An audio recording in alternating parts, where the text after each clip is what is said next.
Tuhan berfirman kepada Musa dan Harun, apabila pada kulit badan seseorang ada bengkak atau bintil-bintil atau panau yang mungkin menjadi penyakit kusta pada kulitnya, ia harus dibawa kepada Imam Harun atau kepada salah seorang dari antara anak-anaknya, imam-imam itu. Imam haruslah memeriksa penyakit pada kulit itu. Dan kalau bulu di tempat penyakit itu sudah berubah menjadi putih, dan penyakit itu kelihatan lebih dalam dari kulit, maka itu penyakit kusta. Kalau imam melihat hal itu, haruslah ia menyatakan orang itu najis. Tetapi jikalau yang ada pada kulitnya itu hanya panau putih dan tidak kelihatan lebih dalam dari kulit, dan bulunya tidak berubah menjadi putih, imam harus mengurung orang itu 7 hari lamanya. Pada hari yang ke-7, haruslah imam memeriksa dia. Bila menurut penglihatannya penyakit itu masih tetap dan tidak meluas pada kulit, imam harus mengurung dia 7 hari lagi untuk kedua kalinya. Kemudian pada hari yang ke-7, haruslah imam memeriksa dia untuk kedua kalinya. Bila penyakit itu menjadi pudar dan tidak meluas pada kulit, imam harus menyatakan dia tahir. Itu hanya bintil-bintil. Orang itu harus mencuci pakaiannya dan ia menjadi tahir. Tetapi jikalau bintil-bintil itu memang meluas pada kulit, sesudah ia minta diperiksa oleh imam untuk dinyatakan tahir, haruslah ia minta diperiksa untuk kedua kalinya.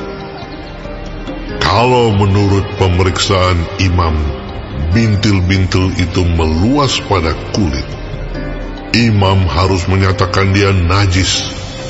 Itu penyakit kusta. Apabila seseorang kena kusta, ia harus dibawa kepada imam. Kalau menurut pemeriksaan imam pada kulitnya ada bengkak yang putih, yang mengubah bulunya menjadi putih, dan ada daging liar timbul pada bengkak itu, maka kusta idapanlah yang ada pada kulitnya. Imam harus menyatakan dia najis dengan tidak usah mengurung dia, karena orang itu memang sudah najis. Jikalau kusta itu timbul di mana-mana pada kulit, sehingga menutupi seluruh kulit orang sakit itu, dari kepala sampai kakinya, seberapa dapat dilihat oleh imam. Dan kalau menurut pemeriksaannya, kusta itu menutupi seluruh tubuh orang itu, maka ia harus dinyatakan tahir oleh imam. Ia seluruhnya telah berubah menjadi putih, jadi ia tahir. Tetapi pada waktu ada tampak daging liar padanya, najislah ia. Kalau daging liar itu dilihat oleh imam, ia harus menyatakan orang itu najis, karena daging liar itu najis, dan itu penyakit kusta. Atau apabila daging liar itu susut dan berubah menjadi putih, haruslah orang itu datang kepada imam. Kalau menurut pemeriksaannya penyakit itu telah berubah menjadi putih, haruslah imam menyatakan orang itu tahir. Memang ia tahir. Apabila pada kulit seseorang ada barah yang telah sembuh. Tetapi di tempat barah itu timbul bengkak yang putih, atau panau yang putih kemerah-merahan.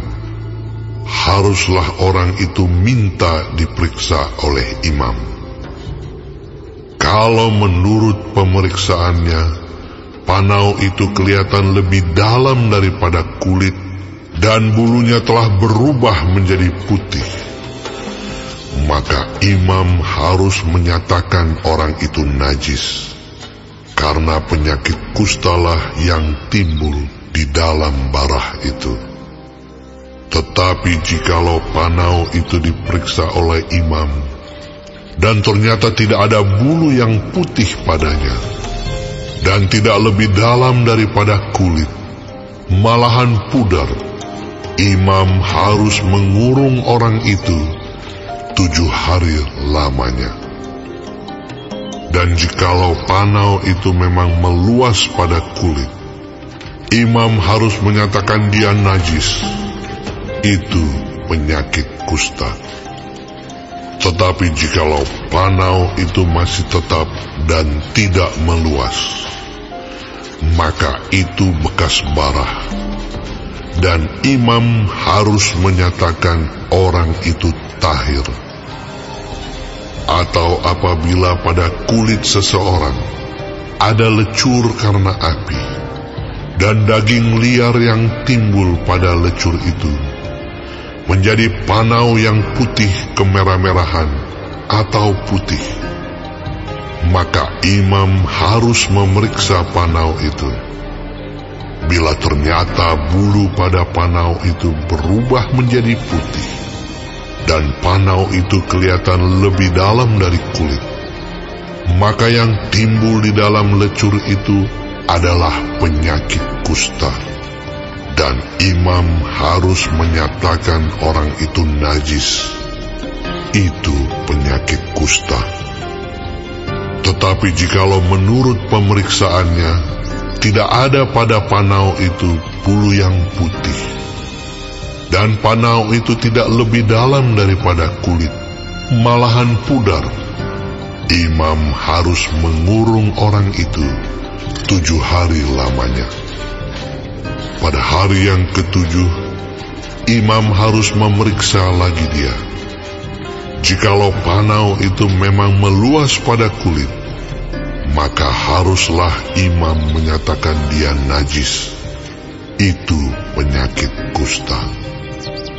Tetapi jikalau panau itu masih tetap dan tidak meluas pada kulit, malahan pudar, maka itu bengkak lecur, dan imam harus menyatakan dia tahir, sebab itu bekas lecur. Apabila seorang laki-laki atau perempuan mendapat penyakit pada kepala atau pada janggut, imam harus memeriksa penyakit itu. Bila itu kelihatan lebih dalam dari kulit, dan ada padanya rambut halus yang kuning, maka imam harus menyatakan orang itu najis, karena itu kudis kepala, yakni kusta kepala atau kusta janggut. Dan apabila menurut pemeriksaannya penyakit kudis itu tidak kelihatan lebih dalam dari kulit, dan tidak ada padanya rambut yang hitam, maka imam harus mengurung orang yang kena penyakit kudis itu 7 hari lamanya. Pada hari yang ke-7, imam harus memeriksa penyakit itu. Bila ternyata kudis itu tidak meluas dan tidak ada rambut yang kuning padanya, dan kudis itu tidak kelihatan lebih dalam dari kulit, maka orang itu harus bercukur. Hanya tempat kudis itu tidak boleh dicukurnya. Lalu imam harus mengurung orang yang kena kudis itu untuk kedua kalinya 7 hari lagi. Kemudian pada hari yang ke-7, imam harus memeriksa lagi kudis itu. Bila ternyata kudis itu tidak meluas pada kulit dan tidak kelihatan lebih dalam dari kulit, maka imam harus menyatakan orang itu tahir, dan ia harus mencuci pakaiannya, dan ia menjadi tahir. Tetapi jikalau kudis itu memang meluas pada kulit, sesudah ia dinyatakan tahir, dan menurut pemeriksaan imam, kudis itu meluas pada kulit, maka imam tidak usah lagi mencari rambut yang kuning. Memang orang itu najis. Tetapi jikalau menurut penglihatan imam, kudis itu masih tetap, dan ada rambut hitam tumbuh pada kudis itu, maka kudis itu sudah sembuh, dan orang itu tahir, dan imam harus menyatakan dia tahir. Apabila pada kulit seorang laki-laki atau perempuan ada panau-panau, yakni panau-panau yang putih, imam harus melakukan pemeriksaan. Bila ternyata pada kulitnya ada panau-panau pudar dan putih, maka hanya kuraplah yang timbul pada kulitnya, dan orang itu tahir. Apabila rambut kepala seorang laki-laki meluruh, dan ia hanya menjadi botak, ia tahir. Jikalau rambutnya meluruh pada sebelah mukanya, dan ia menjadi botak sebelah depan, ia tahir. Tetapi apabila pada kepala yang botak itu, sebelah atas atau sebelah depan, ada penyakit yang putih kemerah-merahan, maka penyakit kustalah yang timbul pada bagian kepala yang botak itu. Lalu imam harus memeriksa dia. Bila ternyata bahwa bengkak pada bagian kepala yang botak itu putih kemerah-merahan, dan kelihatannya seperti kusta pada kulit, maka orang itu sakit kusta dan ia najis, dan imam harus menyatakan dia najis karena penyakit yang di kepalanya itu. Orang yang sakit kusta harus berpakaian yang cabik-cabik, rambutnya terurai, dan lagi ia harus menutupi mukanya sambil berseru-seru, "Najis, najis." Selama ia kena penyakit itu, ia tetap najis. Memang ia najis. Ia harus tinggal terasing di luar perkemahan. Itulah tempat kediamannya. Apabila pada pakaian ada tanda kusta, pada pakaian bulu domba atau pakaian lenan, entah pada benang lungsin atau benang pakannya, entah pada kulit atau sesuatu barang kulit, kalau tanda pada barang-barang itu sudah kemerah-merahan warnanya, maka itu kusta. Hal itu harus diperiksakan kepada imam. Kalau tanda itu telah diperiksa oleh imam, ia harus mengasingkan yang mempunyai tanda itu 7 hari lamanya. Pada hari yang ke-7, ia harus memeriksa tanda itu lagi. Apabila tanda itu meluas pada pakaian, atau benang lungsin, atau benang pakan, atau pada kulit, entah untuk barang apapun kulit itu dipakai, maka itu adalah kusta yang jahat sekali, dan barang itu najis. Ia harus membakar barang-barang yang mempunyai tanda itu, karena itu kusta yang jahat sekali. barang-barang itu harus dibakar habis.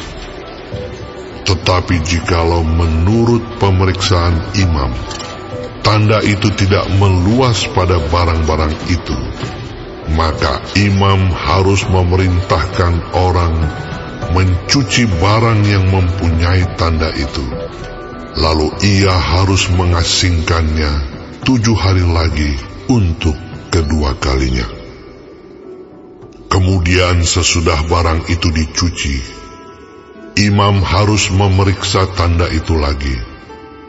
Bila ternyata rupa tanda itu tidak berubah, biarpun itu tidak meluas, maka barang itu najis, dan engkau harus membakarnya habis, karena tanda itu semakin mendalam pada sebelah belakang atau sebelah muka. Dan jikalau menurut pemeriksaan imam, tanda itu menjadi pudar sesudah dicuci, maka ia harus mengoyakkannya dari barang-barang itu.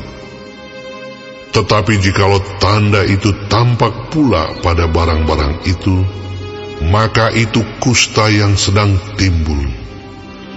Barang yang mempunyai tanda itu haruslah kau bakar habis. Tetapi barang-barang yang telah kau cuci, sehingga tanda itu lenyap daripadanya, haruslah dicuci untuk kedua kalinya, barulah menjadi tahir. Itulah hukum tentang kusta yang ada pada pakaian bulu domba, atau lenan, atau pada benang lungsin, atau pada benang pakan, atau pada setiap barang kulit, untuk menyatakan tahir atau najisnya.